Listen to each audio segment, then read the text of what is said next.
Richard, a big thank you for joining us. Before we get to the big Hunslet game this weekend, just a general catch-up really, and congratulations for making it this far in the Challenge Cup. I mean, how's the previous rounds been? Yeah, the draw was pretty kind to us. We copped the police in the first round, who I know probably only play a handful of games a year and don't get to train so much together. So that was a really good one for us to start with, especially with me being new to the club. My first game in charge. So that was a really good one. And then Pilks will be in our comp this year. I know they got promoted last year or the year before when we played some meaningful football. So, yeah, they'll be there or thereabouts with us this year.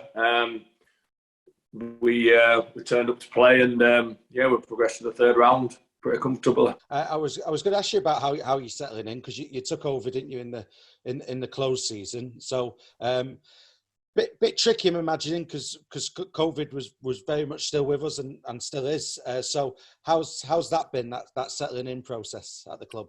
Yeah, it's been good. It's been different. I did 13 years on the bank. So a bit of a change. Underbank's on my doorstep. Halifax is a good 45-minute drive for me. We've been very welcoming. The senior committee there has been really, really good. Put a lot of things in place that I've used previously.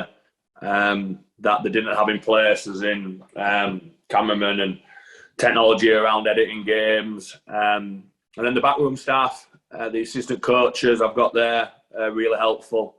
And like I said, the facilities, second to none. The Giants train there, Halifax train there. So, yeah, we couldn't ask for any more, really. It was a bit of an eye-opener, to be fair. Underbank only had one team. So we'd have anything between 10 and 22, 23 people training. At Siddal, there's anything between 35 and 45. So that's a bit different when you're planning sessions and you're trying to do some individual coaching and trying to keep everyone warm, and you look around and start 40 players to get into drills and get organised. So that was a bit eye-opening at the beginning, but like I said, I've got some great support around me. With assistant coach and backroom staff and guys picking cones up and putting cones out. So, no, I've settled in really, really well. And going back to the Challenge Cup, I'm imagining, having a couple of competitive games like you have already in this season's competition is very handy as you look towards the start of the conference season in a month's time or so. Yeah, for sure. These I've never been a firm believer in friendlies, really, just because they are what they are.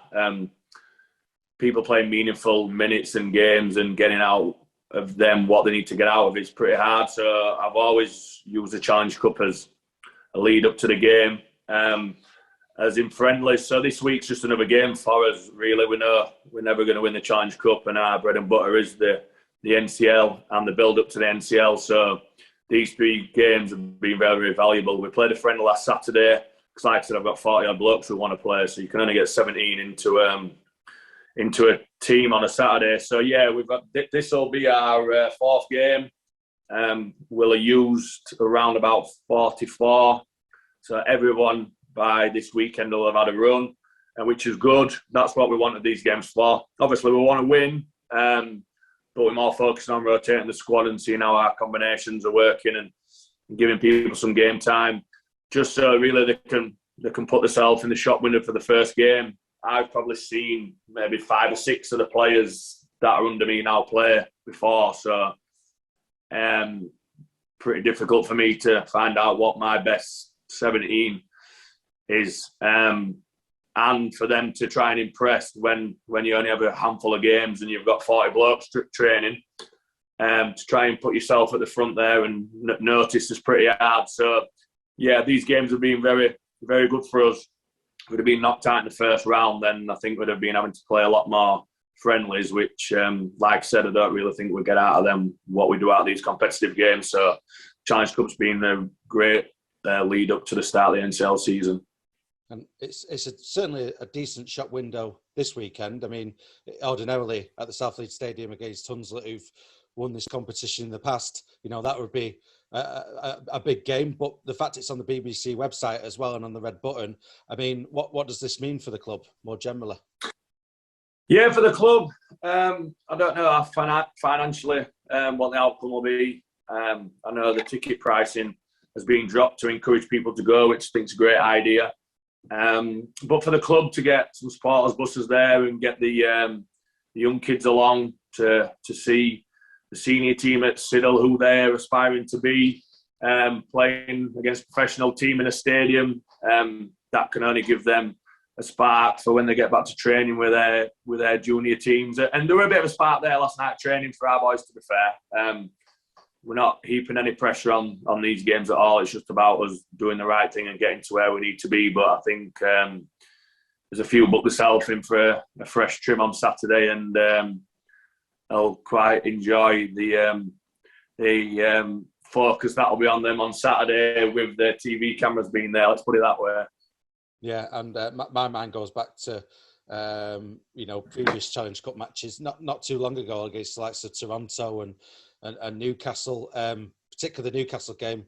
Siddal have done this before, so Hunslet have to be a bit wary this weekend, don't they? Because you do pose. Yeah, they do. Yeah, I don't think it's too long ago. They went to Doncaster and beat Doncaster quite convincingly a few years ago. And like you said, Newcastle or maybe Gateshead as they were then at home. So yeah, I'm pretty sure Hunslet have done the homework on us. But realistically for them, they're not going to win the Challenge Cup. So I should imagine it's just another game for them leading into their league season, which is, I'm sure, what their focus is as well. Final question, Richard. How much are you looking forward to, not just this game, but Fat O'Heath Crusaders in a month's time as well, and just getting the season underway again? How much are you looking forward to it? Yeah, we're looking forward to it. Like you said, we haven't played competitively now since 2019, which is a long time when some of these boys will only play 7, 8, 9, 10 years. So to take 2 full seasons out, a bit of a nightmare for them, really. So yeah, first up for me in the league to go to Fat O'Heath, who are the reigning champions, who I've coached a few of their boys in the last few years for England.